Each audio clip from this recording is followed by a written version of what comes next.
എല്ലാവർക്കും നമസ്കാരം.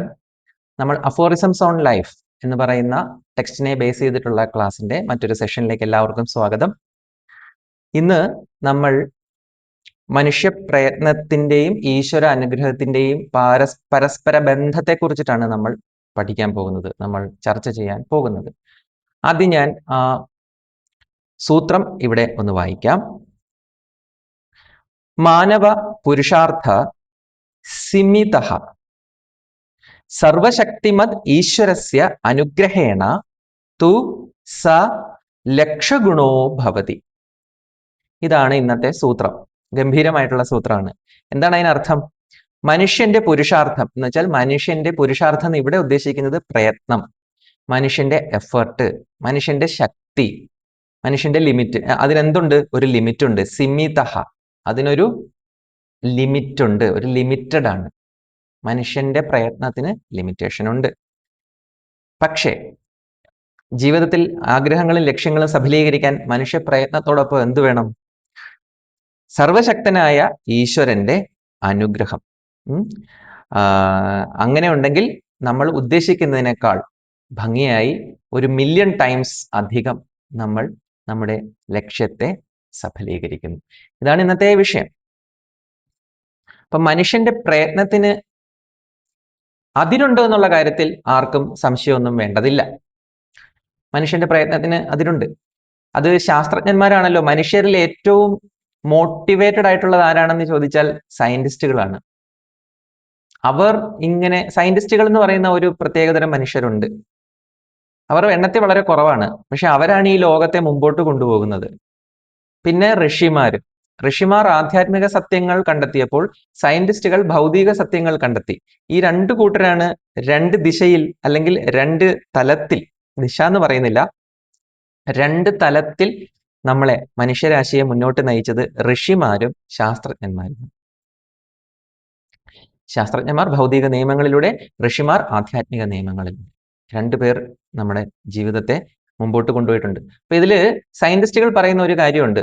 ഇവർ അന്വേഷിച്ച് പോകും തോറും, ഇപ്പം ഐസക് ന്യൂട്ടനോട് ചോദിച്ചിട്ടുണ്ട്, അങ്ങ് ഈ കണ്ടുപിടിച്ചത് എന്തൊക്കെയാണ്? അങ്ങ് ജീവിതത്തിന്റെ അല്ലെങ്കിൽ ഈ പ്രപഞ്ചത്തിൽ മറഞ്ഞിരിക്കുന്ന രഹസ്യങ്ങൾ എത്രമാത്രം അങ്ങ് കണ്ടെത്തിയിരിക്കുന്നു എന്ന് ചോദിക്കുമ്പോൾ ന്യൂട്ടൻ പറയുന്ന ഒരു മനോഹരമായ മറുപടി ഉണ്ട്. ഞാൻ വിശാലമായ അറിവെന്ന് പറയുന്നത് ഒരു സാഗരമാണ്. ആ സാഗരത്തിന്റെ തീരത്ത് വെള്ളാരം കല്ലുകൾ പെറുക്കി നടക്കുന്ന ഒരു ചെറിയ കുട്ടി മാത്രമാണ്. എൻ്റെ കാലിൽ കയ്യിലും തടഞ്ഞ വെള്ളാരം കല്ലുകൾ മാത്രമാണ് ഞാൻ കണ്ടെത്തിയിരിക്കുന്നത്.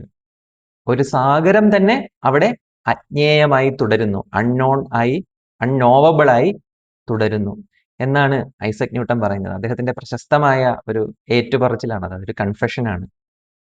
ഈ പ്രപഞ്ചത്തിന്റെ അറിവ് ഇൻഫിനിറ്റ് ആണെന്നും നമ്മളുടെ അറിവ് എപ്പോഴും ഫൈനൈറ്റ് ആണെന്നും അദ്ദേഹം ഓർമ്മിപ്പിക്കുന്നു. പാസ്കൽ എന്ന് പറയുന്ന ഒരു സയന്റിസ്റ്റും ഒരു ഗണിത ശാസ്ത്രജ്ഞനും ഇത് തന്നെ പറഞ്ഞിട്ടുണ്ട്. നമുക്കറിയാൻ വയ്യാത്തത് ഇൻഫൈനൈറ്റും നമുക്കറിയാവുന്നത് ഫൈനൈറ്റും ആയിരിക്കും. ഈ പ്രൊപ്പോർഷൻ ഒരിക്കലും മാറാനും പോകുന്നില്ല എന്ന് പറയുന്നുണ്ട്. നമ്മൾ എത്ര തന്നെ അറിവിലേക്ക് പോയാലും നമ്മുടെ അറിവില്ലായ്മ അവിടെ ഉണ്ടായിരിക്കും. ഇവിടെ കൃത്യമായിട്ടും ഇതാണ് ഈശ്വരൻ ആരംഭിക്കുന്ന പോയിന്റ്. അതിപ്പോ ആർഗ്യുമെന്റിലല്ല ഞാൻ ഉദ്ദേശിച്ചത്. എക്സിസ്റ്റൻഷ്യലി നമുക്ക് ഒരു ഈശ്വരൻ ആരംഭിക്കുന്നത് ഈ അൺനോവബിൾ ആയിട്ടുള്ള ആ ഇൻഫിനിറ്റിൽ നിന്നാണ് ഈശ്വരൻ തുടങ്ങുന്നത്.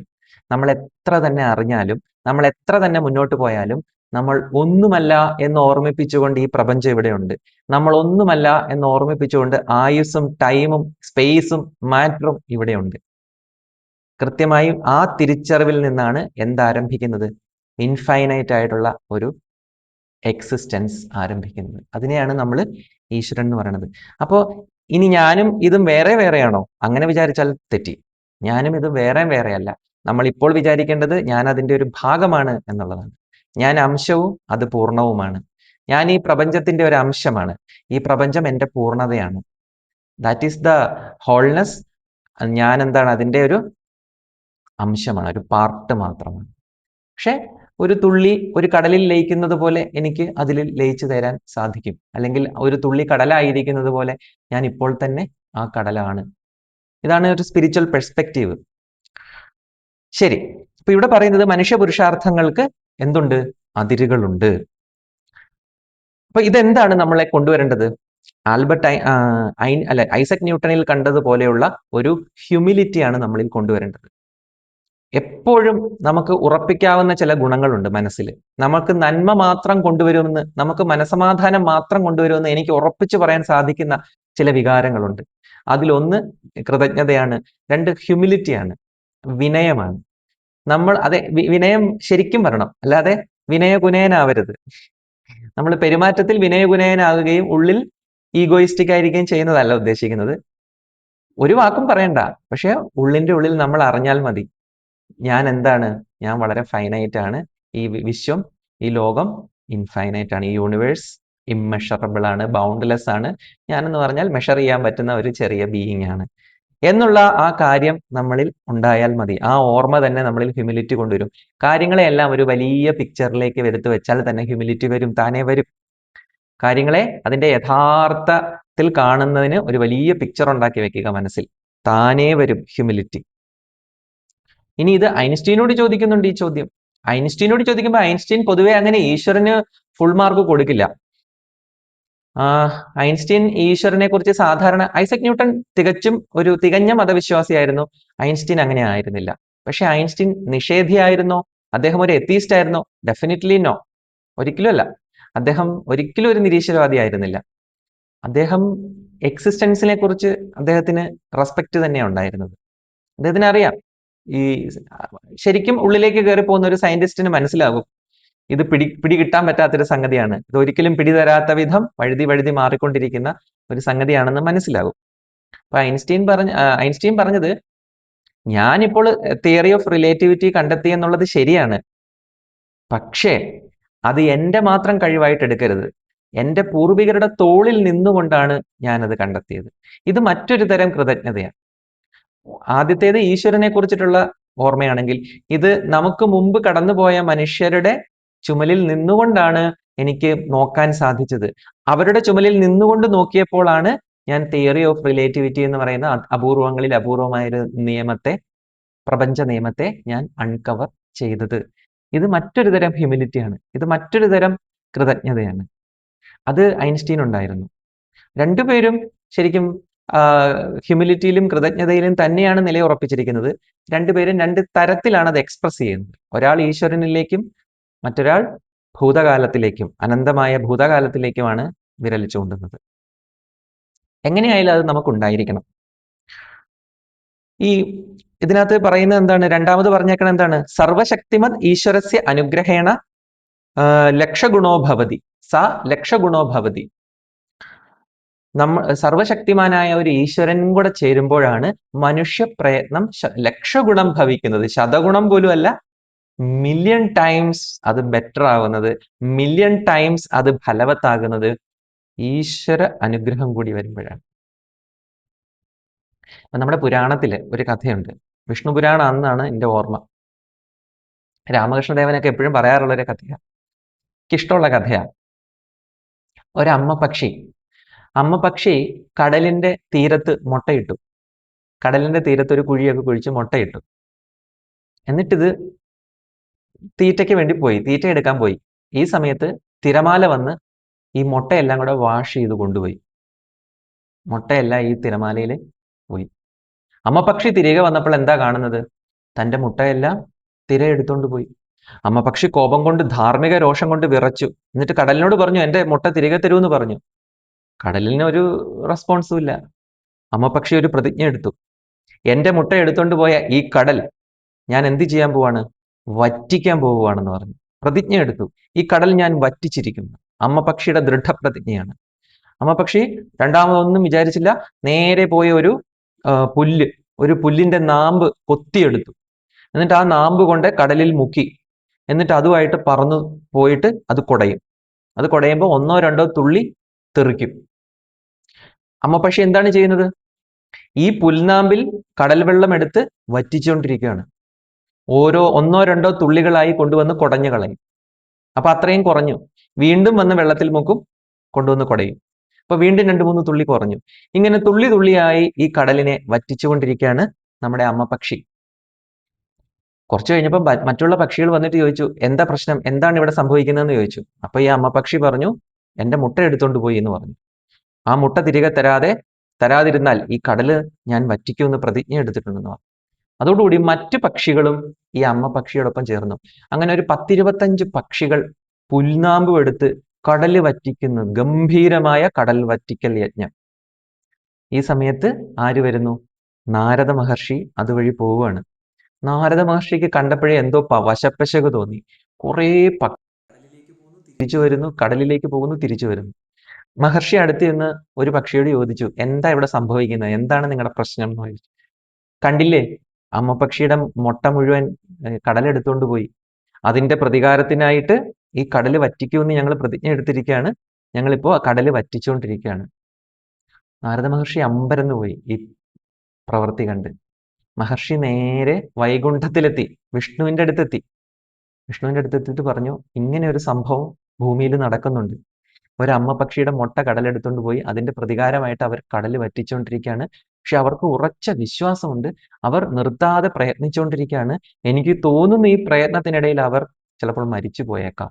അവർ മറ്റു ഒരു ജോലിയും ഇല്ലാതെ, ജലപാനം പോലും ഇല്ലാതെ അവർ ഇതിൽ മുഴുകിയിരിക്കുകയാണ്. വിഷ്ണു ഭഗവാൻ എന്ത് ചെയ്തു? നേരെ വരുണ ഭഗവാനെ വിളിപ്പിച്ചു. വരുണ ഭഗവാൻ ആരാണ്? കടലിന്റെ ഈശ്വരനാണ്, കടലിന്റെ ദേവതയാണ്, സമുദ്രത്തിന്റെ ദേവതയാണ് വരുണ ഭഗവാൻ. വരുണ ഭഗവാൻ മുമ്പിലെത്തിയപ്പോൾ വിഷ്ണു അദ്ദേഹത്തിന് കർശനമായ നിർദ്ദേശം കൊടുത്തു, മുട്ടകൾ മുഴുവൻ തിരിച്ചേൽപ്പിക്കണം. അതിനകത്ത് ഒരു താമസം വിനാതെ എല്ലാ മുട്ടകളും തിരിച്ച് പക്ഷിയെ ഏൽപ്പിച്ചിരിക്കണം, അമ്മ പക്ഷിയെ ഏൽപ്പിക്കണം. അങ്ങനെ ഇവർ കടൽ വറ്റിച്ചുകൊണ്ടിരിക്കുമ്പോൾ എന്താണ് കാണുന്നത്? തിരമാലയിൽ ആ മുട്ടകളെല്ലാം തിരികെ വരുന്നു. അങ്ങനെ അമ്മ പക്ഷിയുടെ പ്രയത്നം സഫലമായി. ഈ കഥ പുരാണത്തിൽ എന്തിനാ എഴുതി വെച്ചത്? വിഷ്ണുവിന്റെ മഹത്വം കാണിക്കാനല്ല. എങ്ങനെയായിരിക്കണം നമ്മുടെ പ്രവൃത്തി, നമ്മുടെ പ്രവൃത്തിയും ഈശ്വരാനുഗ്രഹവും തമ്മിൽ എങ്ങനെ ബന്ധപ്പെട്ടിരിക്കുന്നു എന്ന് കാണിക്കുന്ന ഒരു രഹസ്യം ഈ കഥയിലുണ്ട്. ഇത് നമുക്ക് ഒറ്റ നോട്ടത്തിൽ ബാലിശമായിട്ടോ മൗഢ്യമായിട്ടോ തോന്നാം. പക്ഷെ അങ്ങനെയല്ല. നമ്മളൊരു പ്രവൃത്തിയിൽ ഏർപ്പെടുമ്പോൾ നമുക്ക് ആദ്യമായിട്ട് അതിൽ വിശ്വാസം വേണം. പകുതി മനസ്സോടുകൂടി നിങ്ങൾ ഒരിക്കലും ഒന്നും ചെയ്യരുതെന്നാണ് എൻ്റെ അഭിപ്രായം. ചെയ്യുമ്പോൾ പൂർണ്ണമായിട്ടും ചെയ്തേക്കുക. അത് എത്ര തന്നെ ഇമ്പോസിബിൾ ആണെന്ന് തോന്നിച്ചാലും, എത്ര തന്നെ അതൊരു ഹിമാലയൻ ടാസ്ക് ആണെന്ന് തോന്നിച്ചാലും, ആദ്യം ചിന്തിക്കണം, ഈ പ്രവൃത്തിയിലേക്ക് പോണോ വേണ്ടയോ എന്ന് ആദ്യം ചിന്തിക്കുക.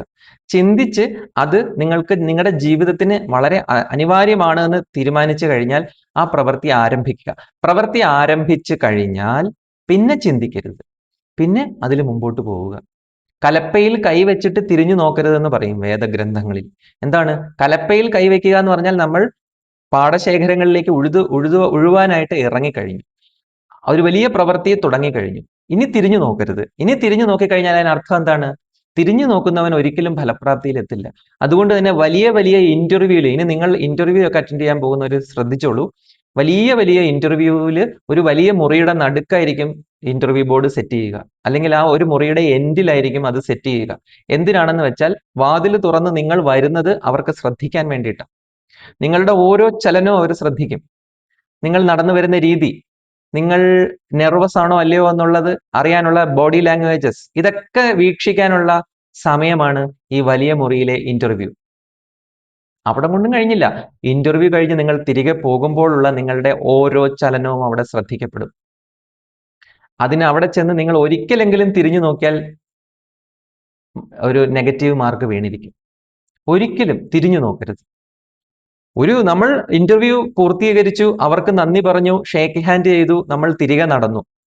അവിടെ പ്രവൃത്തി പൂർണ്ണമാണ്. ഇനി ഒരിക്കലും തിരിഞ്ഞു നോക്കരുത്. തിരിഞ്ഞു നോക്കേണ്ട ആവശ്യമില്ല. തിരിഞ്ഞു നോക്കുവാണെങ്കിൽ അത് നിങ്ങളിൽ കോൺഫിഡൻസ് ഇല്ലാത്തത് കൊണ്ടാണ്, നിങ്ങൾ ഇൻസെക്യൂർ ആയതുകൊണ്ടാണ്, നിങ്ങൾക്ക് ഡിസിഷൻ എടുക്കാൻ സാധിക്കാത്തത് കൊണ്ടാണ്, നിങ്ങൾക്ക് മനസ്സിന് ത്രാണിയില്ലാത്തത് കൊണ്ടാണ്. ഇത്രയും കാര്യങ്ങൾ അവിടെ എക്സ്പോസ്ഡ് ആവും. അങ്ങനെ ഉണ്ടാവാതിരിക്കണമെങ്കിൽ നമ്മൾ ഒരിക്കലും പാനിക് ആയിരിക്കരുത്. നമ്മൾ നമ്മുടെ കോൺഫിഡൻസിൽ തന്നെ അവിടെ നിലകൊള്ളണം. അങ്ങനെയാണെങ്കിൽ നമുക്ക് തിരിഞ്ഞു നോക്കേണ്ട ആവശ്യമില്ല. അന്തസ്സായി വന്ന് അത് അറ്റൻഡ് ചെയ്ത് അന്തസ്സായി തന്നെ തിരിച്ചു പോകണം. അതുകൊണ്ടാണ് കലപ്പയിൽ കൈവച്ചിട്ട് തിരിഞ്ഞു നോക്കരുത്. തിരിഞ്ഞു നോക്കുന്ന ഒരാൾ ഒരിക്കലും ഒരു പ്രവൃത്തി എന്താവില്ല, പൂർണ്ണതയിൽ എത്തിക്കില്ല എന്ന് പണ്ട് മുതലേ അറിയാം. അത് മനുഷ്യന്റെ ഒരു മനഃശാസ്ത്രമാണ്. അപ്പം പകുതി മനസ്സോടുകൂടി ഒന്നും ചെയ്യരുത്, പൂർണ്ണ വിശ്വാസത്തോടു കൂടി ചെയ്യുക. 1% സാധ്യത മാത്രമേ ഉള്ളൂ നിങ്ങൾ ജയിക്കാൻ. എങ്കിലും അനിവാര്യമായ ഒരു യുദ്ധമാണെങ്കിൽ അത് ചെയ്യണമെന്ന് തന്നെയാണ്. 1% ആണ് നിങ്ങൾ ജയിക്കാനുള്ള സാധ്യത. അത് അത്രയും ഇമ്പോസിബിൾ ആയിട്ടുള്ള ഒന്നാണ്. പക്ഷെ അത് അനിവാര്യമാണെന്ന് കണ്ടാൽ ആ യുദ്ധം ചെയ്തിരിക്കണം. ആ 1% വേണ്ടി നമ്മൾ ഫൈറ്റ് ചെയ്തിരിക്കണം. ഒരുപാട് കളികളിലൊക്കെ നമ്മൾ അത് കണ്ടിട്ടില്ലേ? തോറ്റു എന്ന് ഉറപ്പിച്ചതിന് ശേഷമുള്ള അവിശ്വസനീയമായ തിരിച്ചുവരവുകൾ. ഇത് തന്നെയാണ് ജീവിതത്തിലെ നിയമങ്ങൾ. ചിലപ്പം തോറ്റുപോകും, പക്ഷെ അവിശ്വസനീയമായി തിരിച്ചു വരുന്ന ധാരാളം കേസുകളുണ്ട്. നമ്മൾ പൂർണ്ണ വിശ്വാസത്തോടു കൂടി ഒരു കാര്യം ചെയ്യുക. അർത്ഥമനസ്സോടുകൂടി തിരിഞ്ഞു നോക്കിക്കൊണ്ട് ഒരിക്കലും മുന്നോട്ട് പോകരുത്. ഇതാണ് ഈ അമ്മപക്ഷി നമ്മളെ പഠിപ്പിക്കുന്നത്. അങ്ങനെ പൂർണ്ണ മനസ്സോടുകൂടി ചെയ്താൽ ഒരു പക്ഷേ ഈ പ്രപഞ്ചം നമ്മൾക്ക് അനുകൂലമാകും. ഈ പ്രപഞ്ചം തന്നെ നമുക്ക് അനുകൂലമായിട്ടൊരു തീരുമാനം എടുക്കും. നമ്മൾ പൂർണ്ണ നിഷ്കളങ്കമായിട്ടും പരിപൂർണമായ സമർപ്പണത്തോടു കൂടിയും ഒരു പ്രവൃത്തിയിലെ മുന്നോട്ട് പോയിക്കൊണ്ടിരുന്നാൽ ചിലപ്പോൾ പ്രപഞ്ചം നമുക്ക് അനുകൂലമാകും എന്നുള്ളതിന്റെ ഒരു സിംബോളിക് ആയിട്ടുള്ള കഥയാണ്. അതല്ലാതെ വിഷ്ണു ഭഗവാനോ വരുണ ഭഗവാനോ അല്ല ഇവിടുത്തെ വിഷയം. ഈ പ്രപഞ്ചം എപ്രകാരം പ്രവർത്തിക്കുന്നു, നമ്മളെ എപ്രകാരം അത് ഇവാലുവേറ്റ് ചെയ്യുന്നു, ഇതാണ്. നമ്മളെ ഇവാലുവേറ്റ് ചെയ്യുന്നുണ്ട് പ്രപഞ്ചം. അല്ലാണ്ട് ഇന്റർവ്യൂ ബോർഡ് മാത്രമല്ല നമ്മളെ ഇവാലുവേറ്റ് ചെയ്യുന്നത്. അനുനിമിഷം നമ്മൾ നിരീക്ഷിക്കപ്പെട്ടുകൊണ്ടിരിക്കുന്നു. അനുനിമിഷം നമ്മുടെ ചിന്തകൾ, നമ്മുടെ വാക്കുകൾ, നമ്മുടെ പ്രവൃത്തികൾ അളക്കപ്പെട്ടിരിക്കുന്നു. നമുക്ക് ഹൈഡ് ചെയ്യാൻ പറ്റില്ല, നമുക്ക് ഒളിക്കാൻ പറ്റില്ല. നമ്മൾ എപ്പോഴും എക്സ്പോസ്ഡ് ആണ്. ഈച്ച് ആൻഡ് എവരി നമ്മളുടെ എല്ലാ പ്രവർത്തികളും എല്ലാ നിമിഷങ്ങളും എക്സ്പോസ്ഡ് ആണ്. നമുക്ക് ഹൈഡ് ചെയ്യാൻ പറ്റില്ല. അതാണ് ഈശ്വര വിശ്വാസം എന്ന് പറയുന്നത്. നമുക്ക് ഒളിച്ചു വെക്കാൻ സാധിക്കാത്ത വിധം നമ്മൾ തുറന്ന് കാണപ്പെട്ടിരിക്കുന്നു ഈ പ്രപഞ്ചത്തിന് മുമ്പിൽ. ട്രാൻസ്പെറന്റ് ആയിട്ട് നിൽക്കുകയാണ് നമ്മൾ, സുതാര്യമായിട്ട്. ഇതാണ് ആ കഥയുടെ ശരിക്കുള്ള അർത്ഥം. ഇത് കഥ മാത്രമല്ല, ഇത്തരം കഥകൾ എന്തിനാണ് വായിക്കുന്നത്? ഞാൻ ഈ പറഞ്ഞതുപോലെയുള്ള ഒരു ഉള്ളിൽ നിന്നൊരു പ്രേരണ നമുക്കുണ്ടാവണം ജീവിക്കണമെന്ന്, ഒരു പ്രയത്നം ഫലപ്രാപ്തിയിൽ എത്തിക്കണമെന്ന്. ഇപ്പം ഞാൻ ചിന്മയ മിഷനിലാണ് പഠിച്ചത്, നിങ്ങൾക്ക് എല്ലാവർക്കും അറിയാം. ചിന്മയാനന്ദ സ്വാമിയാണ് ചിന്മയ മിഷൻ സ്ഥാപിച്ചത്. അദ്ദേഹത്തിന്റെ ഗുരു ആരായിരുന്നു? തപോവന സ്വാമികളായിരുന്നു. ഹിമാലയത്തിൽ താമസിച്ചുകൊണ്ടിരിക്കെ പഠനം പൂർത്തിയായ ചിന്മയാനന്ദ സ്വാമി തപോവന സ്വാമികളുടെ അനുവാദം ചോദിച്ചു. ഞാൻ ഇനി താഴേക്ക് പോട്ടെ, സമതലങ്ങളിലേക്ക് പോയിട്ട് ഭഗവത്ഗീത ക്ലാസ് എടുക്കട്ടെ എന്ന് ചോദിച്ചു. ആദ്യം സമ്മതം കൊടുത്തില്ല, പിന്നീട് സമ്മതിച്ചു. എന്നിട്ട് ഗുരുനാഥൻ പറഞ്ഞൊരു വാക്കുണ്ട്, ഒരാൾ അല്ലെങ്കിൽ 2 പേരെങ്കിലും നിങ്ങളെ കേൾക്കാനുണ്ടെങ്കിൽ അതൊരു വിജയമായി കരുതണം. ആരും കേട്ടില്ലെങ്കിൽ, ആരും നിങ്ങളെ സ്വീകരിക്കുന്നില്ലെങ്കിൽ നിങ്ങൾ തിരിച്ചു വരണം. ഹിമാലയം നിങ്ങൾക്കായി കാത്തിരിക്കുന്നു. നിങ്ങൾ ഹിമവാന്റെ മകനാണ്, നിങ്ങൾ ഹിമാലയത്തിൻ്റെതാണ്. ആരും സമതലങ്ങൾ നിങ്ങളെ കൈവെടിഞ്ഞാൽ ചിന്മയ നീ ഇവിടേക്ക് തിരിച്ചു വരും. നിന്റെ ഗുരുവും നിന്റെ സതീർത്ഥ്യരും നിന്റെ കൂടെ ഉണ്ടായിരുന്ന ഗുരുഭായിമാരും ഈ ഹിമാലയവും നിന്നെ കാത്തിരിക്കുന്നു. ഇതായിരുന്നു അദ്ദേഹത്തിന് കിട്ടിയ അനുഗ്രഹവാക്യം. അപ്പൊ അദ്ദേഹം ഓർമ്മയിൽ വെച്ചത് ഇതാണ്, 2 പേരെങ്കിലും എന്നെ കേട്ടാൽ ഞാൻ വിജയിച്ചു. അങ്ങനെയാണ് അദ്ദേഹം പൂനെയിലെ ഒരു അമ്പലത്തിൽ വന്നിട്ട് ഭഗവത്ഗീത യജ്ഞം തുടങ്ങുകയാണ്. ഒരു ചെറിയ അമ്പലം, അതിപ്പോഴും അവിടെ പ്രിസർവ് ചെയ്തിട്ടുണ്ട്, ഒരു ഗണപതി ക്ഷേത്രം. അവിടെ വന്നിട്ട് ഈ സന്യാസി, ഈ യുവ സന്യാസി, 34 വയസ്സോ മറ്റേ ഉള്ളൂ, ഈ യുവ സന്യാസി അനുവാദം ചോദിക്കുകയാണ്. ആ അമ്പലത്തിന്റെ സെക്രട്ടറിയോട് അനുവാദം ചോദിക്കുകയാണ്, അവിടുത്തെ പൂജാരിയോടൊക്കെ, ഞാൻ ഇവിടെ ഒരു ഗീതാ ക്ലാസ് തുടങ്ങിക്കോട്ടെ എന്ന്. അപ്പൊ അവര് ചിരിച്ചു, ഇവിടെ ആർക്കും ഗീതയിലൊന്നും യാതൊരു താല്പര്യവും ഇല്ല, ഇവിടെയുള്ളവർക്ക് അതിനകത്തൊന്നും വലിയ താല്പര്യമില്ല സ്വാമിജി അതുകൊണ്ട് മറ്റെവിടേക്കെങ്കിലും പോയിക്കോളൂ എന്ന് പറഞ്ഞു. പക്ഷെ അദ്ദേഹം പിന്മാറിയില്ല. ഒടുവിൽ അന്ന് അവർ ആരംഭിച്ചു, ഗീതാ ക്ലാസ് ആരംഭിച്ചു. 108 ദിവസത്തെ യജ്ഞം. ആ ഫസ്റ്റ് ഡേ ആരൊക്കെയുണ്ട്? സ്വാമിജിയുണ്ട്, ഈ സെക്രട്ടറി ഉണ്ട്, ശാന്തിക്കാരനുണ്ട്, പിന്നെ സെക്രട്ടറിയുടെ ഭാര്യയും ഒരു മകനും, അങ്ങനെ ആരൊക്കെയുണ്ട്, മൊത്തം 4 പേരുണ്ട്. സ്വാമിജി പറഞ്ഞു ഇതൊരു വൻ വിജയമാണ്. കാര്യം 2 പേരുണ്ടെങ്കിൽ ഇത് ജയിച്ചു എന്നാണ് എൻ്റെ ഗുരുനാഥൻ പറഞ്ഞത്. പക്ഷെ അതിന്റെ ഇരട്ടി, 100% വിജയമാണ്. അതിന്റെ ഇരട്ടി ആളുകൾ ഇത് കേൾക്കാൻ വന്നിരിക്കുന്നു. 4 പേർ എന്നെ കേൾക്കാനുണ്ട്, ഞാനിവിടെ കൂട്ടുമ്പോൾ 5 പേർ. അപ്പൊ 5 പേർ എന്നെ കേൾക്കാനുണ്ട്, ഇതൊരു വൻ വിജയമാണ്. ഇത് പറഞ്ഞിട്ട് സ്വാമിജി എന്താണ് ചെയ്തത്? പിറ്റേ ദിവസം മുതൽ അദ്ദേഹം എന്ത് ചെയ്തു? ഈ വില കുറഞ്ഞ പേപ്പർ എടുത്തിട്ട് അതിൽ പ്രിന്റ് ചെയ്തു, ഹിമാലയത്തിൽ നിന്നും ഒരു സ്വാമിജി പൂനെയിലേക്ക് വന്നിരിക്കുന്നു, അദ്ദേഹത്തിന്റെ ഭഗവത്ഗീത ജ്ഞാനയജ്ഞം ഇംഗ്ലീഷിൽ ഉള്ളത്. ഈ പൂനെയിലൊക്കെ ഇംഗ്ലീഷ്, മറാത്തി, ഹിന്ദി ഇതെല്ലാവർക്കും അറിയാം, മലയാളികളെ പോലെ അല്ല കേട്ടോ. പൂനെയിലൊക്കെ ഇംഗ്ലീഷും മറാത്തി, ഹിന്ദി 3 ഭാഷ അവർക്ക് അറിയാം. ശരി. അപ്പം അദ്ദേഹം പറഞ്ഞു, ഇംഗ്ലീഷിൽ ജ്ഞാനയജ്ഞം നടക്കുന്നു, നിങ്ങളെ എല്ലാവരെയും അവിടേക്ക് സ്വാഗതം ചെയ്യുന്നു. ഇത് ആരാ കൊണ്ട കൊടുക്കുന്നത്? ഈ ഹിമാലയത്തിൽ നിന്ന് വന്ന സന്യാസി തന്നെയാ. അദ്ദേഹം ഓരോ ഗലികളിൽ ചെല്ലും, ഓരോ കടകളിൽ ചെല്ലും, ഓരോ വീടുകളിൽ ചെല്ലും, ഓരോ ഹൗസിംഗ് കോളനികളിൽ ചെല്ലും. ഈ വില കുറഞ്ഞ കടലാസിൽ അടിച്ച ഒരു ഇൻവിറ്റേഷൻ കാർഡുമായിട്ട്, അല്ലെങ്കിൽ ഒരു ക്ഷണപത്രികയുമായിട്ട് അവിടെ മുഴുവൻ അദ്ദേഹം പകലലയും. അലഞ്ഞ് ഒടുവിൽ തിരിച്ച് വൈകുന്നേരം 6 മണിയാവുമ്പോൾ കുളിച്ച് പ്രസാദവദനനായി, പ്രസന്ന ചിത്തനായി, സുസ്മേരവദനനായി അവിടെ ഇരിപ്പുണ്ടാവും. അപ്പോൾ വരുന്നവർ അപ്പോഴായിരിക്കും അത്ഭുതപ്പെടുന്നത്, ഇദ്ദേഹം തന്നെയല്ലേ അദ്ദേഹം. അപ്പോ ഇങ്ങനെയാണ് സംഭവിക്കുന്നത്. ഒടുവിൽ എന്ത് സംഭവിച്ചു? ദിവസങ്ങൾ കഴിയും തോറും, ഓരോ ദിവസങ്ങൾ കഴിയും തോറും പ്രേക്ഷകരുടെയും ശ്രോതാക്കളുടെയും എണ്ണം വർദ്ധിച്ചു വർദ്ധിച്ചു വർദ്ധിച്ചു വർദ്ധിച്ചു വന്നു. അദ്ദേഹത്തിന്റെ പ്രയത്നം ഫലം കണ്ടു തുടങ്ങി. ഒടുവിൽ അത് 1 ഡസനായി, 2 ഡസനായി, 3 ഡസനായി, 100ആയി, 1000ആയി. അവസാനമുണ്ടല്ലോ, ആ ക്ഷേത്രാങ്കണം മുഴുവൻ നിറഞ്ഞു കവിഞ്ഞു. അവസാനം 100 ദിവസം, 90, 100 ദിവസമൊക്കെ ആയപ്പോഴേക്കും ആ ക്ഷേത്രാങ്കണം മുഴുവൻ നിറഞ്ഞു കവിഞ്ഞിരുന്നു. ആ മതിലിന് പുറത്തും എല്ലാം നിറയെ ആളുകളായിരുന്നു. അവസാനം അവർക്ക് പന്തലൊക്കെ ഇട്ട് അത് അലങ്കൃതമായിട്ടുണ്ട്. ഓരോ ദിവസം കഴിയും തോറും അതിലേക്കുള്ള ഇൻവെസ്റ്റ്മെന്റ് കൂടി വന്നു. പണം ദക്ഷിണയായിട്ട് വന്നുകൊണ്ടിരുന്നു, ആളുകളുടെ സഹായമായിട്ട് എത്തിക്കൊണ്ടിരുന്നു. ഒടുവിൽ അതൊരു വലിയ മനോഹരമായ ഒരു ഭഗവത്ഗീത ജ്ഞാനയജ്ഞ വേദിയായി. 108ാമത്തെ ദിവസം അതൊരു ചരിത്രമായി. ഇന്നും അതൊരു ചരിത്രമാണ്. പൂനെയിലെ അതൊരു ചരിത്രമാണ്. ചിന്മയ മിഷനിൽ അതൊരു ചരിത്രമാണ്. ആധുനിക ഇന്ത്യയിലെ ആത്മീയ ചരിത്രത്തിൽ അതൊരു ചരിത്രത്തിന്റെ നാഴികക്കല്ലാണ്. ചിന്മയാനന്ദ സ്വാമികൾ തുടങ്ങുന്ന ജ്ഞാനയജ്ഞങ്ങളുടെ ആരംഭം എന്നുള്ള രീതിയിൽ ആ അമ്പലം ഇന്നൊരു ചരിത്രത്തിന്റെ അടയാളപ്പെടുത്തിയ ഒരു നാഴികക്കല്ലായിട്ട് നിലകൊള്ളുന്നു. ഇന്നും അവിടെ തീർത്ഥാടകർ വരുമ്പോൾ അത് ഗണപതിയെ തൊഴാൻ മാത്രമല്ല, ചിന്മയാനന്ദ സ്വാമി ആദ്യമായിട്ട് ജ്ഞാനയജ്ഞം നടത്തിയ സ്ഥലം എന്നുള്ള രീതിയിലാണ്. ഞങ്ങൾ അവിടെ പോയിരുന്നു. അവിടെ ഒരു വൃക്ഷം, ആ വൃക്ഷം ഇപ്പോഴും ഉണ്ട്. അതിന്റെ ചുവട്ടിലിരുന്നാണ് സ്വാമിജി ക്ലാസ് എടുത്തത്. എന്താണ് ഇതിൽ നിന്ന് മനസ്സിലാക്കുന്നത്? സ്വാമിജിയുടെ പ്രയത്നം. 2 പേർ എന്നെ കേൾക്കാനുണ്ടെങ്കിൽ അതൊരു വിജയമാണെന്നുള്ള ഉറപ്പിച്ചുകൊണ്ടുള്ള പ്രയത്നം. ഒരിക്കലും വിജയിക്കാൻ സാധ്യതയില്ലെന്ന് അറിഞ്ഞിട്ടും ഒരു മുഷിഞ്ഞ കടലാസിൽ അത് എഴുതിക്കൊണ്ട് ഓരോ വീടുകളിലും കയറിയിറങ്ങി. അവസാനം എന്ത് സംഭവിച്ചു? അനുഗ്രഹങ്ങൾ വർഷിക്കപ്പെട്ടു. സ്വാമിജിയുടെ കയ്യിൽ നിന്ന് അത് എന്ത് ഏറ്റെടുത്തു? സമഷ്ടി അത് ഏറ്റെടുത്തു.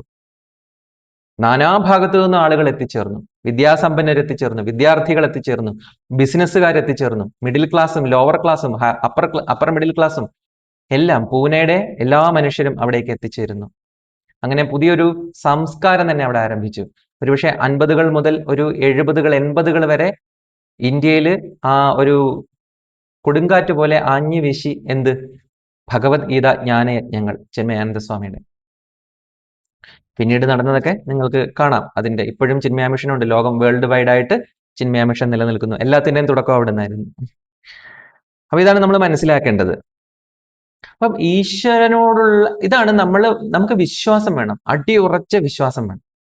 അത് ഈശ്വരൻ ഉണ്ട് എന്നുള്ള ഒരു തുറന്ന സമ്മതത്തിൽ നിന്നാണ് ആ വിശ്വാസം വരേണ്ടത്. എന്നെ കൊണ്ട് മാത്രം ഈ ലോകത്തൊന്നും സാധിക്കുകയില്ല. കാര്യം ഈ പ്രപഞ്ചത്തിന് അതിരുകളില്ല, എനിക്ക് അതിരുകളുണ്ട്. അപ്പൊ അതിരുകളില്ലാത്ത ഈ പ്രപഞ്ചത്തിൽ അതിരോടുകൂടിയവരെ എനിക്ക് മാത്രമായിട്ട് നിൽക്കാൻ സാധിക്കില്ല. ഞാൻ എന്തായി പോകും? ഞാൻ അനാഥനായി പോകും, ഞാൻ അന്യാധീനനായി പോകും.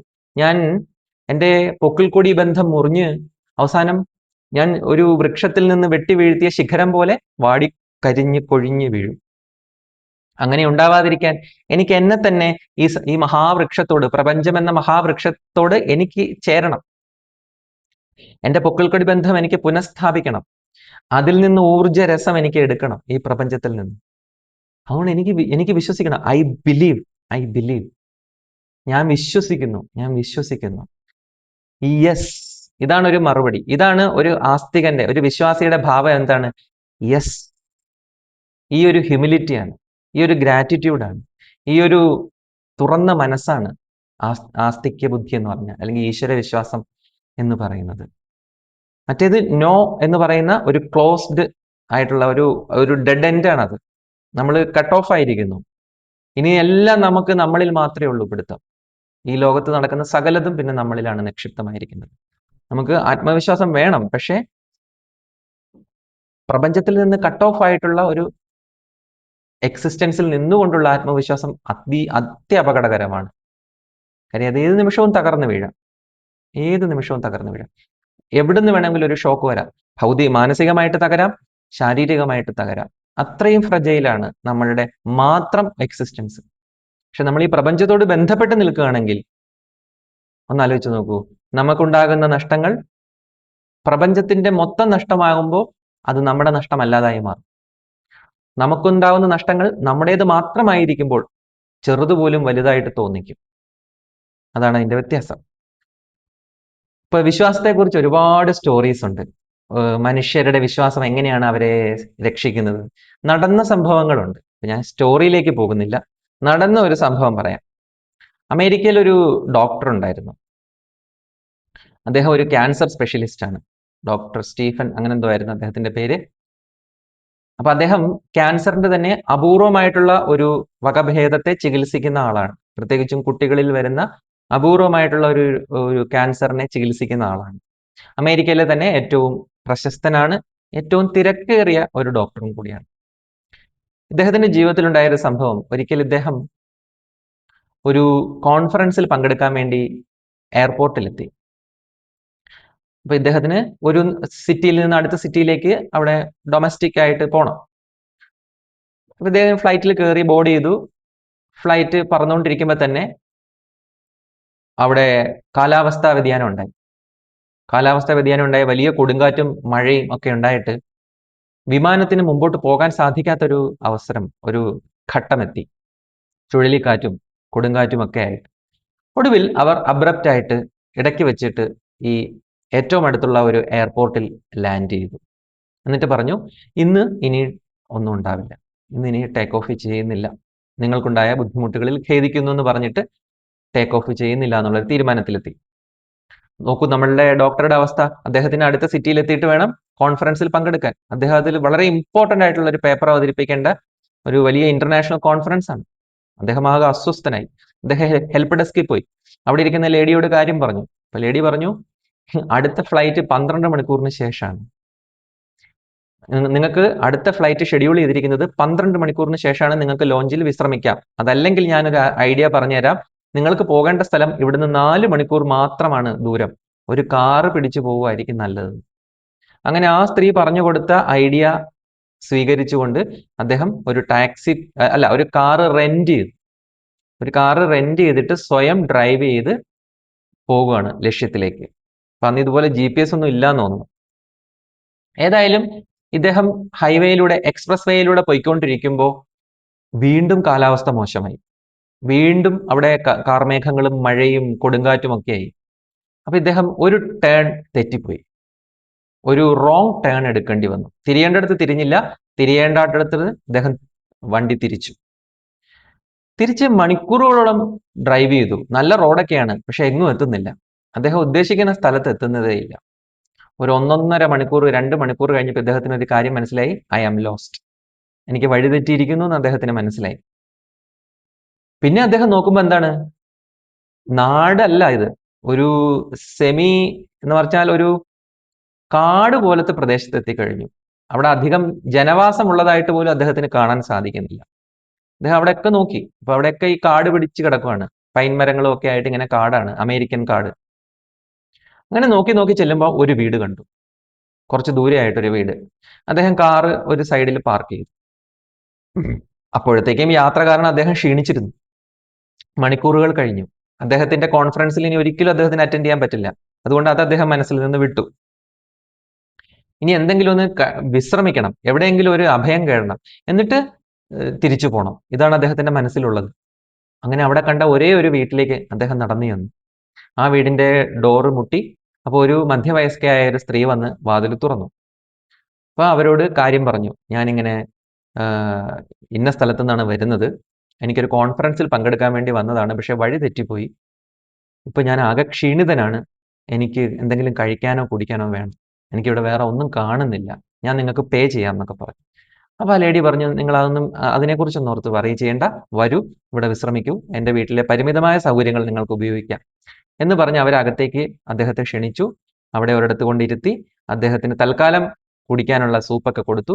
എന്നിട്ട് അദ്ദേഹത്തിന് കുളിക്കാനൊക്കെയുള്ള സൗകര്യങ്ങൾ ചെയ്തു കൊടുത്തു. കുളിച്ചു വരുമ്പോഴേക്കും ഞാൻ ഭക്ഷണം പാകം ചെയ്ത് വെച്ചിരിക്കാമെന്ന് പറഞ്ഞു. അങ്ങനെ ഇദ്ദേഹം പോയി കുളിക്കാൻ പോയി. കുളിച്ച് തിരികെ എത്തുമ്പോൾ കാണുന്നത് ഈ സ്ത്രീ ഭക്ഷണമൊക്കെ പാകം ചെയ്ത് അവിടെ വെച്ചിട്ടുണ്ട്, ഡൈനിങ് ടേബിളിൽ വെച്ചിട്ടുണ്ട്. എന്നിട്ട് പറഞ്ഞു, സാർ ഒരു കാര്യം ചെയ്യൂ, തനിയെ വിളമ്പി കഴിക്കണം. കാര്യം എന്താന്ന് വെച്ചാൽ ഞാൻ നിങ്ങളോടൊപ്പം കൂടുന്നില്ല, എൻ്റെ സമയം ഇതല്ല, അങ്ങേക്ക് നല്ല വിശപ്പുണ്ടാവും, അതുകൊണ്ട് അങ്ങ് ഇത് തനിയെ വിളമ്പി കഴിച്ചോളൂ, എനിക്ക് പ്രാർത്ഥിക്കാൻ സമയമായി, ഞാൻ പ്രാർത്ഥിക്കാൻ പോവുകയാണ് എന്ന് പറഞ്ഞു. അപ്പോൾ ഡോക്ടർ സത്യം പറഞ്ഞാൽ അത്ര ദൈവവിശ്വാസിയൊന്നും ആയിരുന്നില്ല. അപ്പൊ അദ്ദേഹം ഇങ്ങനെ കൗതുകത്തോടു കൂടി നോക്കി. അപ്പൊ ഇവര് പോയിട്ട് ഒരു തൊട്ടിൽ, ഒരു ചെറിയ ഒരു കുട്ടി അവിടെ കിടക്കുന്നുണ്ട്. അപ്പൊ ആ കുട്ടിയുടെ അടുത്ത് തന്നെ ഒരു മെഴുകുതിരിയൊക്കെ കത്തിച്ചു വെച്ച് ഈ അമ്മ പ്രാർത്ഥിച്ചുകൊണ്ടേയിരുന്നു. ഡോക്ടർ ഒന്നും മിണ്ടിയില്ല. അദ്ദേഹം തന്റെ ഡൈനിങ് ടേബിളിൽ പോയിരുന്ന് ഭക്ഷണമൊക്കെ കഴിച്ചു. അപ്പൊ ഈ അമ്മ പ്രാർത്ഥിക്കുന്നത് അദ്ദേഹം കേൾക്കുന്നുണ്ട്. ഇവര് നല്ല ഉറച്ച വിശ്വാസിയാണ്. അപ്പം പലതരത്തിലുള്ള പ്രാർത്ഥനകൾ, പള്ളിയിൽ നിന്ന് പഠിച്ച പ്രാർത്ഥനകളുണ്ട്, ഇവരുടെ ഉള്ളിൽ നിന്ന് സ്വയം വരുന്ന പ്രാർത്ഥനകളുണ്ട്.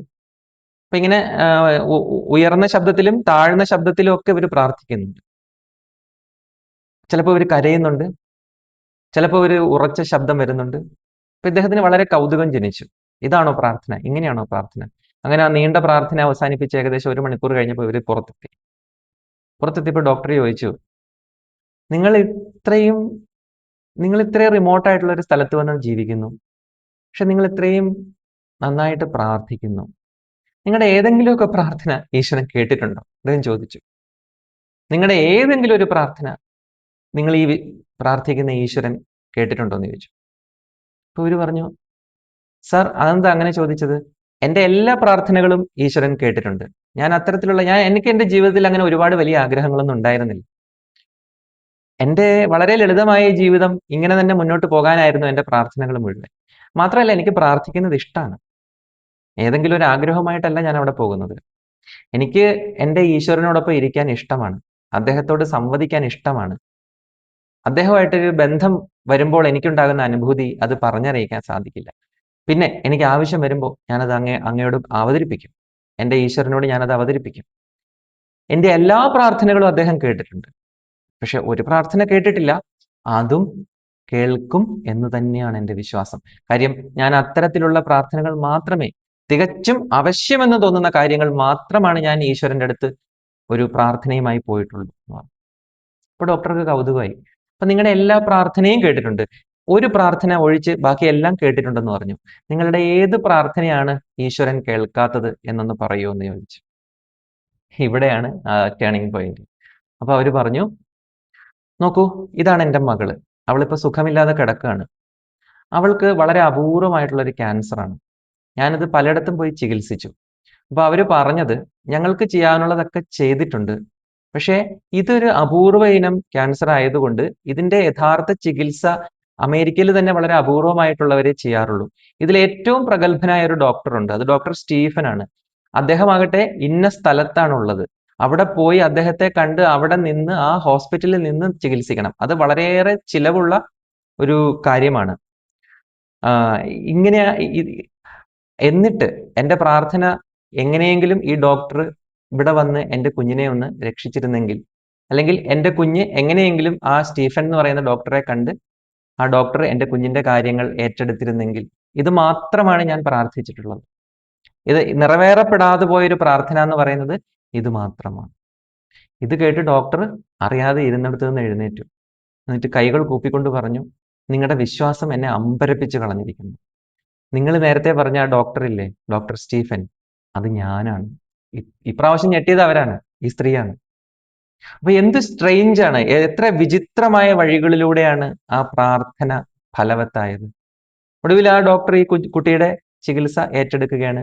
ചികിത്സ ഏറ്റെടുത്തതിന് ശേഷം ഉണ്ടായ ഒരു മാറ്റം എന്ന് പറയുന്നത്, ഈ ഡോക്ടറും പതുക്കെ ഈശ്വര വിശ്വാസത്തിലേക്ക് വന്നു എന്നുള്ളതാണ്. ഇദ്ദേഹം ഒരു വളരെ സ്കെപ്റ്റിക്കൽ ആയിട്ടുള്ള ഒരു യുക്തിവാദിയായ ഒരു ഡോക്ടറായിരുന്നു. പക്ഷെ ഈ ഒരു സംഭവം അദ്ദേഹത്തിന്റെ മുഴുവൻ വിശ്വാസങ്ങളെയും ചോദ്യം ചെയ്തു, മുഴുവൻ അവിശ്വാസത്തെയും ചോദ്യം ചെയ്തു. പിന്നീട് അദ്ദേഹത്തിന് മനസ്സിലായി, എന്തോ ഒന്ന് എനിക്ക് മിസ്സിംഗ് ആണ്. എൻ്റെ അറിവുണ്ട്, എൻ്റെ പ്രയത്നമുണ്ട്, സയൻസ് ഉണ്ട്, എല്ലാം ഉണ്ട്. പക്ഷെ എന്തോ പരമപ്രധാനമായ എന്തോ ഒരു കുറവ് ഞാൻ അനുഭവിച്ചിരുന്നു. ആ കുറവ് ഒരുപക്ഷെ ഈ വിശ്വാസമാണ് എന്ന് അദ്ദേഹം തിരിച്ചറിയുകയാണ്. കാര്യം ഒരിക്കലും സാധ്യതയില്ലാത്ത ഈ കുഞ്ഞിനെ കണ്ടുമുട്ടാൻ ഒരിക്കലും സാധ്യതയില്ലായിരുന്നു. പക്ഷേ എൻ്റെ ഫ്ലൈറ്റ് മിസ്സായതും എൻ്റെ കാറിന് വഴിതെറ്റിയതുമെല്ലാം എന്തിനു വേണ്ടിയാണ് എന്ന് എനിക്കിപ്പോൾ മനസ്സിലായി.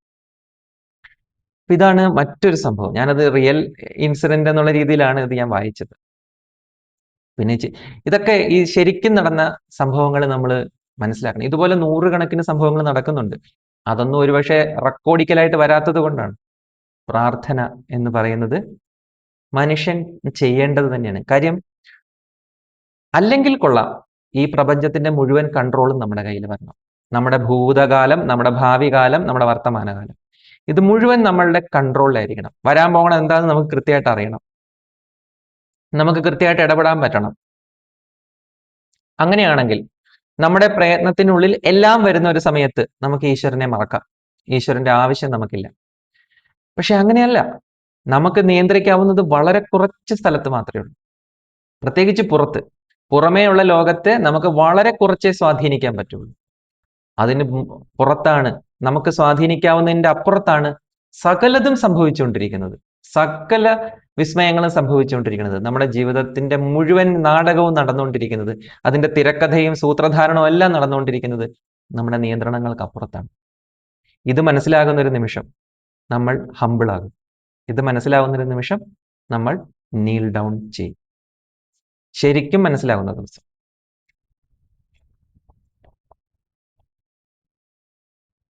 ഇനി ഒരു സൂത്രം കൂടെ നമുക്ക് കാണാം.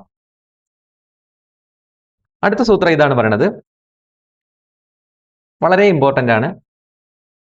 ശ്രേയാംസി ബഹുവിഘ്നാനി ഇതി പ്രസിദ്ധം. എന്താണ് പറയുന്നത്? എല്ലാ ലക്ഷ്യങ്ങളും, ലക്ഷ്യങ്ങൾ എത്ര കണ്ട് മഹത്താകുന്നുവോ അത്ര കണ്ട് അത് തടസ്സങ്ങളെ നേരിടേണ്ടി വരും, അഭിമുഖീകരിക്കേണ്ടി വരും. ഇപ്പൊ എനിക്കൊരു സിനിമ കാണുന്നുള്ളതാണ് ലക്ഷ്യമെങ്കിൽ ഒരു തടസ്സമില്ല, നേരെ പോയ സിനിമ കാണാം. പക്ഷെ ഒരു സിനിമ ഡയറക്റ്റ് ചെയ്യണമെന്നുള്ളതാണ് എൻ്റെ ആഗ്രഹമെങ്കിലോ 100 തടസ്സങ്ങൾ എനിക്ക് വരും. 100 തടസ്സങ്ങൾ എനിക്ക് നേരിടേണ്ടി വരും. അല്ലേ? ശരിയല്ലേ? അപ്പൊ ഇതാണ് വ്യത്യാസം. നമ്മുടെ ലക്ഷ്യങ്ങൾ സിനിമ കാണുന്നതിൽ നിന്ന് സിനിമ മേക്കിങ്ങിലേക്ക് പോകുമ്പോൾ അത് വലിയ ലക്ഷ്യമായി മാറിക്കഴിഞ്ഞു. അവിടെ ഉണ്ടാകുന്ന തടസ്സങ്ങളും വലുതായിരിക്കും. സിനിമ കാണുക എന്നുള്ളത് നമുക്ക് നിസ്സാരമാണ്. ഇതുപോലെയാണ് എല്ലാം. നമ്മുടെ ലക്ഷ്യങ്ങൾ വലുതാകും തോറും, നമ്മുടെ ലക്ഷ്യത്തിലേക്ക് അടുക്കും തോറും എന്ത് കൂടി വരും?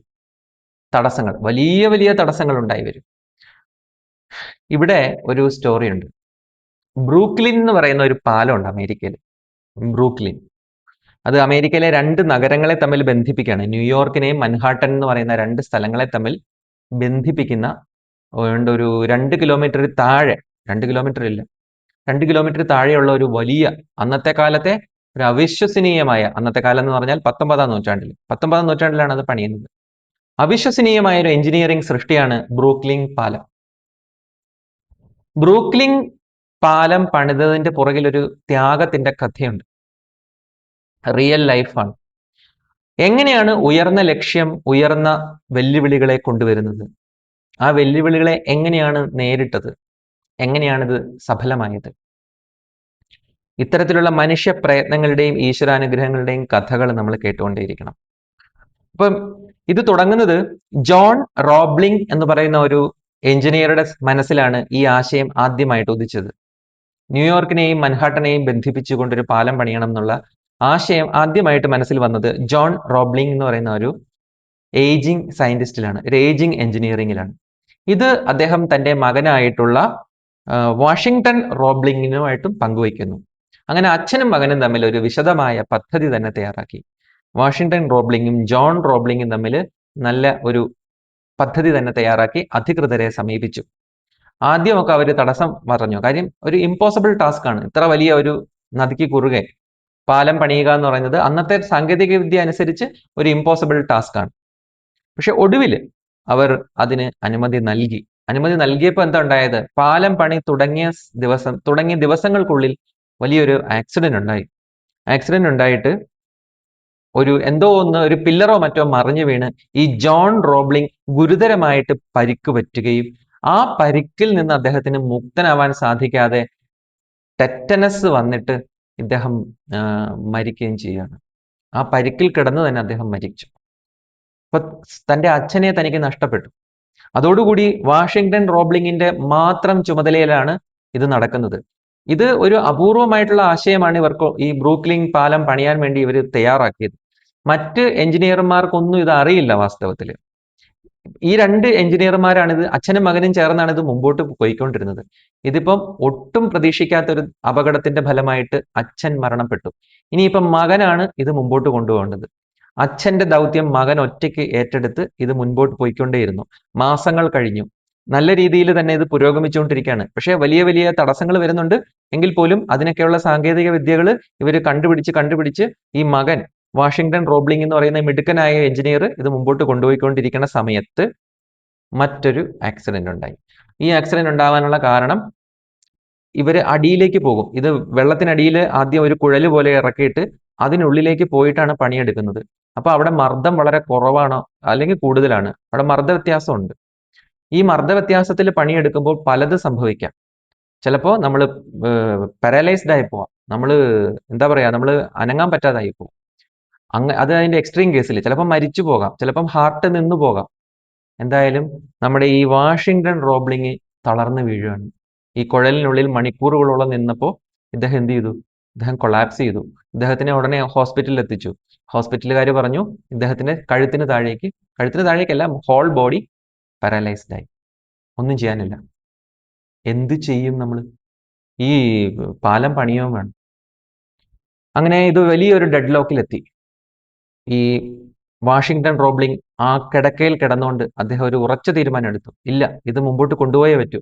എൻ്റെ അച്ഛൻ ഇതായിരുന്നു എൻ്റെ അച്ഛൻ്റെ സ്വപ്നം. ഈ സ്വപ്നം ഞാനായിട്ട് ഇത് മുമ്പോട്ട് കൊണ്ടുപോകും. അങ്ങനെ ഒരു കൈ മാത്രം ചലിപ്പിക്കാം. ഒരു കൈയിലെ ചില വിരലുകൾ മാത്രമാണ് അദ്ദേഹത്തിന് ചലിപ്പിക്കാൻ സാധിക്കുക. ആ വിരലുകൾ വെച്ച് ഇദ്ദേഹം തൻ്റെ ഭാര്യ ഒരു എഞ്ചിനീയർ ആണ്, പക്ഷെ അവർ പ്രൊഫഷണലായിട്ട് ജോലിക്കൊന്നും പോയിട്ടില്ല. പക്ഷെ അവർക്ക് അതിന്റെ ബേസിക്സ് ഒക്കെ അറിയാം.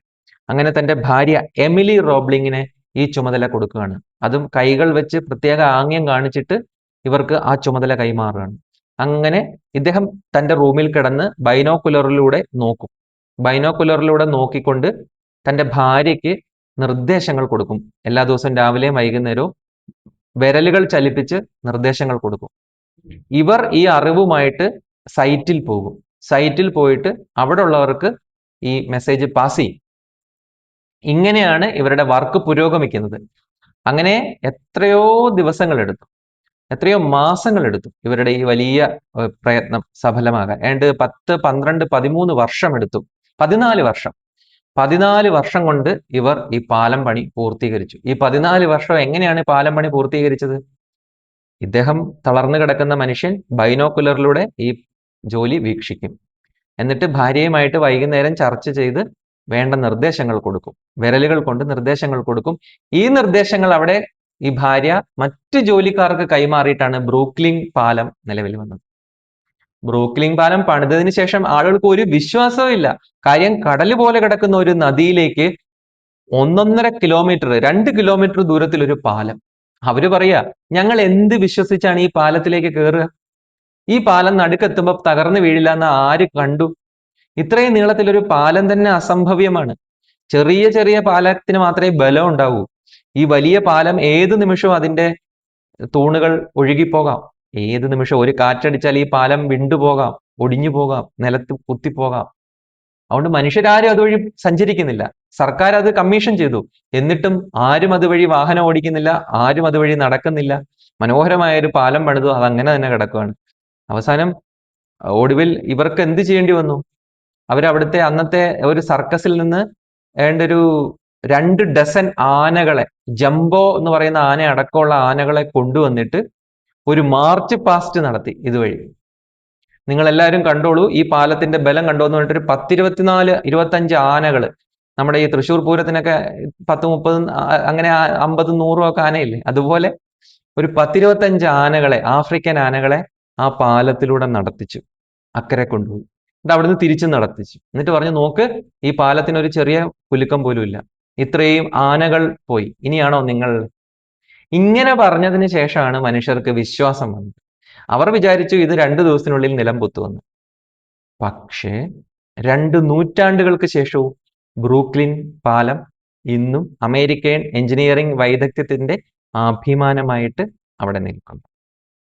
ഇത് മനുഷ്യ പ്രയത്നമാണ്. മനുഷ്യ പ്രയത്നം എന്ന് പറഞ്ഞാൽ മറ്റൊന്നുമല്ല, നമ്മുടെ ലക്ഷ്യങ്ങൾ വലുതാകുമ്പോൾ നമുക്ക് തടസ്സങ്ങളും വലുതാകും. തടസ്സങ്ങൾ മുമ്പിൽ ഇല്ലെങ്കിൽ ജീവിതം ഇല്ല എന്ന് തന്നെ കൂട്ടിക്കൊള്ളു. നമ്മളൊരു കാര്യം വിചാരിക്കുന്നു, ആ കാര്യം നടപ്പാക്കുന്നു, അത് നടക്കുന്നു. ഇങ്ങനെയല്ല ഈ ലോകം സൃഷ്ടിക്കപ്പെട്ടിരിക്കുന്നത്. നമ്മളൊരു കാര്യം മനസ്സിൽ കാണുന്നു, അത് നടപ്പാക്കാൻ വേണ്ടി പ്രയത്നിക്കുന്നു. നമ്മൾ ഒരിക്കലും കാണാത്ത 100 കണക്കിന് തടസ്സങ്ങൾ നമ്മുടെ മുമ്പിൽ വരുന്നു. ഈ വെല്ലുവിളികൾ വരുമ്പോൾ നമുക്ക് അവിടെ വെച്ച് നമ്മൾ ഡ്രോപ്പ് ചെയ്തിരുന്നെങ്കിൽ നമ്മൾ ഇപ്പോഴും, ഞാൻ ഉറപ്പ് പറയാം, നമ്മൾ ഇപ്പോഴും കാട്ടിലായിരിക്കും. നമ്മൾ ഇപ്പോഴും വേട്ടയാടി കിട്ടുന്ന ഭക്ഷണമായിരിക്കും ഭക്ഷിക്കുക. നമ്മൾ ഇപ്പോഴും മരത്തിൽ നിന്ന് താഴെ വീഴുന്ന പഴങ്ങൾ എടുത്ത് കഴിച്ചായിരിക്കും നമ്മൾ ജീവിക്കുക. ഒരു സംശയവും വേണ്ട. തടസ്സങ്ങളുടെ മുമ്പിൽ മനുഷ്യൻ തോറ്റുകൊടുത്തിരുന്നെങ്കിൽ, തടസ്സങ്ങളുടെ മുമ്പിൽ മനുഷ്യൻ ഇടറിപ്പോയിരുന്നെങ്കിൽ, ഇമ്പോസിബിൾ എന്നുള്ള രീതിയിൽ അടഞ്ഞു കിടക്കുന്ന വാതിലുകൾ കണ്ട് അവൻ തിരികെ നടന്നിരുന്നെങ്കിൽ, ഉറപ്പ് പറയുന്നു, ഞാനും നിങ്ങളും ഇപ്പോൾ ഇരിക്കുന്നത് ഏതെങ്കിലും ഗുഹയുടെ ഉള്ളിലായിരിക്കും, ഏതെങ്കിലും മരത്തിന്റെ താഴെയായിരിക്കും, ഏതെങ്കിലും മരുഭൂമിയിലായിരിക്കും, ഏതെങ്കിലും പുഴത്തീരത്തായിരിക്കും. മറ്റു ജീവികളെ പിടിച്ച് തിന്നാതിരിക്കാൻ പ്രാർത്ഥിച്ചുകൊണ്ട് അല്ലെ പേടിച്ചുകൊണ്ട് നമ്മൾ എവിടെയെങ്കിലും കിടക്കുന്നുണ്ടാവും. അതല്ല, ഈ ഭൂമി അടക്കി വാഴുകയാണ് മനുഷ്യൻ. അവന്റെ എഞ്ചിനീയറിംഗ് വൈദഗ്ധ്യങ്ങൾ കൊണ്ടും അറിവ് കൊണ്ടും സയൻസ് കൊണ്ടുമെല്ലാം ഈ ഭൂമിയെ അടക്കി ഭരിച്ചുകൊണ്ടിരിക്കുകയാണ്. എങ്ങനെ സംഭവിച്ചു ഈ കുതിച്ചുകയറ്റം? എങ്ങനെ സംഭവിച്ചു? പ്രതിസന്ധികളുടെ മുമ്പിൽ അയാൾ തളർന്നില്ല. ഞാൻ കഴിഞ്ഞ ക്ലാസ്സിലും പറഞ്ഞത് അതാണ്. നമ്മുടെ ജനിതകം അതാണ്, നമ്മുടെ ഉള്ളിൽ കിടക്കുന്ന ജീൻ അതാണ്. ലക്ഷക്കണക്കിന് വർഷം നമ്മൾ ഫൈറ്റ് ചെയ്തിട്ടുണ്ട്. നമ്മൾ ഫൈറ്ററാണ്. നമ്മൾ ഓരോരുത്തരും യോദ്ധാവാണ്. അങ്ങനെയാണ് നമ്മൾ മുമ്പോട്ട് വന്നിരിക്കുന്നത്. നിങ്ങൾ അതിനെ ധ്യാനിക്ക്. ഒരു പ്രതിസന്ധി വരുമ്പോൾ, ഒരു വലിയൊരു എതിർപ്പ് വരുമ്പോൾ, നമുക്ക് മുമ്പോട്ട് പോകാൻ സാധിക്കുന്നില്ല എന്ന് തോന്നുമ്പോൾ, ഞാൻ അരുണിമ സിൻഹയുടെ കഥ പറഞ്ഞില്ലേ, അപ്പോൾ ഈ ജനിതകത്തെ നമ്മൾ ധ്യാനിക്കണം. നമ്മുടെ ഈ പൂർവികൻ, നമുക്കെല്ലാവർക്കും അതുപോലൊരു പൂർവികനുണ്ട്, ഞാൻ ഉറപ്പ് പറയും. നമ്മുടെ എല്ലാം ഒരു 10-15 തലമുറ പുറകോട്ടെടുത്ത് അതിനുള്ളിൽ ഇതുപോലുള്ള യോദ്ധാക്കളുണ്ട്. പ്രകൃതിയോടും മൃഗങ്ങളോടും മനുഷ്യരോടും പ്രതിസന്ധികളോടും അടരാടി പോരാടി മുമ്പോട്ട് പോയ ഒരു പൂർവികൻ നമുക്കെല്ലാവർക്കും ഉണ്ട്. അല്ലാണ്ട് നമുക്ക് ഇമ്മീഡിയറ്റ് ആയിട്ട് മോളിൽ കാണുന്ന അച്ഛനും അമ്മയും അല്ല നമ്മുടെ പൂർവികർ, അല്ലെങ്കിൽ അവരുടെ അച്ഛനും അമ്മയും അല്ല. നമ്മൾ ഈ കാണുന്ന ഫാമിലി ട്രീ ഒക്കെ വെറുതെ, അതൊക്കെ ഈ അടുത്ത കാലത്തുണ്ടായതാ. അതൊന്നും അല്ല നമ്മുടെ ചരിത്രം, അതൊന്നും അല്ല നമ്മുടെ സംസ്കാരം, അതൊന്നും അല്ല നമ്മുടെ പൂർവ്വകാലം. കാട്ടിൽ നിന്നാണ് നമ്മൾ വരുന്നത്, കടലിൽ നിന്നാണ് നമ്മൾ വരുന്നത്, മരുഭൂമിയിൽ നിന്നാണ് നമ്മൾ വരുന്നത്. അവിടത്തോട് അൺഫോർഗിവിംഗ് ആയിട്ടുള്ള ആ ഭൂമിയോടും ആ പ്രതികൂല സാഹചര്യങ്ങളോടും പോരാടിയാണ് മനുഷ്യൻ മുമ്പോട്ട് വന്നത്. അവിടെ ഒരു അച്ഛനും അമ്മയുണ്ട് എനിക്ക്, അവിടെ ഒരു പൂർവികനുണ്ട് എനിക്ക്, അവിടെ ഒരു പിതാമഹനുണ്ട് എനിക്ക്. അദ്ദേഹത്തെ ധ്യാനിക്ക്. ഇത് കർക്കിടക മാസമാണ്. അതാ വാവടുത്ത് വരുന്നു. നമ്മൾ ബലിയിടുമ്പോ അച്ഛനും അമ്മയ്ക്ക്, മരിച്ചുപോയവർക്കെല്ലാം ഇട്ടോളൂ, അറിയാവുന്നവർക്കെല്ലാം ഇട്ടോളൂ, ഒരാൾക്കും കൂടെ ഇട്ടോണം. നമ്മുടെ മുമ്പിൽ അജയ്യനായിട്ട് നിൽക്കുന്ന ഒരു മനുഷ്യനുണ്ട്. നമ്മുടെ പുറകില് അജയ്യനായിട്ട് നിന്ന് നമ്മൾ തളർന്നു പോകുമ്പോൾ നാണമില്ലേടാ എന്ന് ചോദിക്കുന്ന ഒരു മനുഷ്യൻ നമുക്ക് പുറകിലുണ്ട്. നമ്മൾ ഭയന്ന് വിറയ്ക്കുമ്പോൾ പേടിക്കാതിരിക്കടാ എന്ന് പറയുന്ന ഒരാൾ നമുക്ക് പുറകിലുണ്ട്. എവിടെയാണെന്ന് എനിക്കറിയില്ല, ഏത് തലമുറയിലാണെന്ന് അറിയില്ല, അദ്ദേഹത്തിന്റെ മുഖം അറിയില്ല, ശബ്ദം അറിയില്ല, പക്ഷേ പുറകിൽ അതുണ്ട് എന്നുള്ള എനിക്ക് ഉറപ്പാണ്. ഇല്ലെങ്കിൽ ഞാൻ ഇവിടെ ഇല്ല. പേടിച്ച് മുട്ടുമടക്കി ഓടിയ ഒരു പൂർവികന്റെ പിൻഗാമി അല്ല ഞാൻ. എല്ലാ പേടികളെയും തരണം ചെയ്ത് ഉറച്ചു നിന്ന, പൊരുതി ജയിച്ച ഒരു മുൻഗാമിയുടെ പിൻതലമുറയാണ് ഞാൻ മാത്രമല്ല നിങ്ങളും നമ്മളും. അതുകൊണ്ട് അവർക്കും കൂടി ഒരു ഉരുള ചോറ് അവിടെ വെച്ചോളൂ. നമുക്കറിയാത്ത നമ്മളെ യഥാർത്ഥ മനുഷ്യ വീര്യം എന്താണെന്ന് പഠിപ്പിച്ച അദ്ദേഹത്തിനും കൂടിയുള്ള ഒരു ഉരുള ചോറ് അവിടെ വെച്ചോളൂ. അപ്പം ശ്രേയാംസി ബഹുവിജ്ഞാനി ഇത് പ്രസിദ്ധം. എല്ലാ നല്ല എഫർട്ടുകൾക്കും, എല്ലാ നല്ല ലക്ഷ്യങ്ങൾക്കും ഒരുപാട് തടസ്സങ്ങളെ നേരിടേണ്ടി വരും. ഇത് സത്യമാണ്. ഇതൊരു ലൗകിക സത്യമാണെന്നാണ് സ്വാമിജി പറയുന്നത്. ഒരിക്കൽ ജൂഡോ പഠിക്കാൻ വേണ്ടി ഒരു കുട്ടി എത്തി. ജപ്പാനിൽ നടന്ന സംഭവമാണ്. ജൂഡോ പഠിക്കണം എന്നൊരു കുട്ടിക്ക് വലിയ ആഗ്രഹം. അങ്ങനെ ഇരിക്കെ ഇയാൾക്കൊരു ആക്സിഡന്റ് ഉണ്ടായി. ഇദ്ദേഹത്തിന്റെ ഇടത് കൈ പൂർണ്ണമായി നഷ്ടമായി. അപ്പോൾ ഒരു കൈ ഇല്ലാത്ത ഒരാൾ എങ്ങനെയാണ് ജൂഡോ പോലെ ത്രോയാണ്. ജൂഡോ എന്ന് പറഞ്ഞാൽ മറ്റേ ആളെ എടുത്ത് എറിയണം നമ്മൾ. ഒപ്പോണന്റിനെ നമ്മൾ എടുത്ത് നിലത്തേക്ക് എറിയുന്ന മാർഷ്യൽ ആർട്സ് ആണ് ജൂഡോ. അപ്പൊ രണ്ട് കൈയും രണ്ട് കാലും നന്നായിട്ട് പ്രവർത്തിപ്പിക്കേണ്ടതാണ് ഈ എറിയലിൽ. ഏതായാലും ഇദ്ദേഹത്തിന്റെ ഇടത് കൈ പൂർണ്ണമായി നഷ്ടമായി. അങ്ങനെ തന്റെ സ്വപ്നം ഒരിക്കലും സഫലീകൃതമാകില്ലെന്ന് കണ്ട് വിഷമിച്ചിരിക്കെ ആരുടെയൊക്കെയോ പ്രേരണയാൽ അവിടെയുള്ള ഏറ്റവും നല്ല ഒരു ഗുരുനാഥനെ പോയി കണ്ടു. എന്നിട്ട് പറഞ്ഞു, എനിക്ക് ജൂഡോ പഠിക്കണം എന്ന് പറഞ്ഞു. ഗുരുനാഥൻ അവനെ ഒന്ന് മൊത്തത്തിൽ അളന്നു. അപ്പൊ ഇവന്റെ ഉള്ളിലെ ആ അണയാത്ത ആഗ്രഹം അവിടെ ജ്വലിച്ചു നിൽക്കുന്നത് അദ്ദേഹത്തിന് കാണാം. ഇതുപോലൊരു കുട്ടിയെ മടക്കി അയച്ചാൽ പിന്നെ തനിക്കിവിടെ തൻ്റെ ആ ഗുരുസ്ഥാനത്തിന് തന്നെ അർത്ഥമില്ലതാകുമെന്ന് കണ്ടിട്ട് ആ ആചാര്യൻ അവനെ ക്ലാസ്സിലേക്ക് ക്ഷണിച്ചു. എന്നിട്ട് പറഞ്ഞു, മറ്റുള്ളവർക്ക് പറഞ്ഞു കൊടുക്കുന്ന പാഠങ്ങളായിരിക്കില്ല ഞാൻ നിനക്ക് പറഞ്ഞു തരുന്നത്. നിനക്ക് മാത്രമുള്ള പാഠങ്ങളായിരിക്കും പറഞ്ഞു തരുന്നത്. ഒരിക്കലും നീ മറ്റുള്ളവരുമായിട്ട് താരതമ്യം ചെയ്ത് നീ സ്വയം വിലയിരുത്തരുത് എന്ന് പറഞ്ഞു. ഇതായിരുന്നു ആദ്യത്തെ നിബന്ധന. എന്നിട്ട് ഇവന് ഒരു ത്രോ പഠിപ്പിച്ചു കൊടുത്തു. അവന്റെ മറ്റു കൈ ഉണ്ടല്ലോ, വലത്തെ കൈ വെച്ച് ചെയ്യാവുന്ന ഒരു ത്രോ പഠിപ്പിക്കുകയാണ്.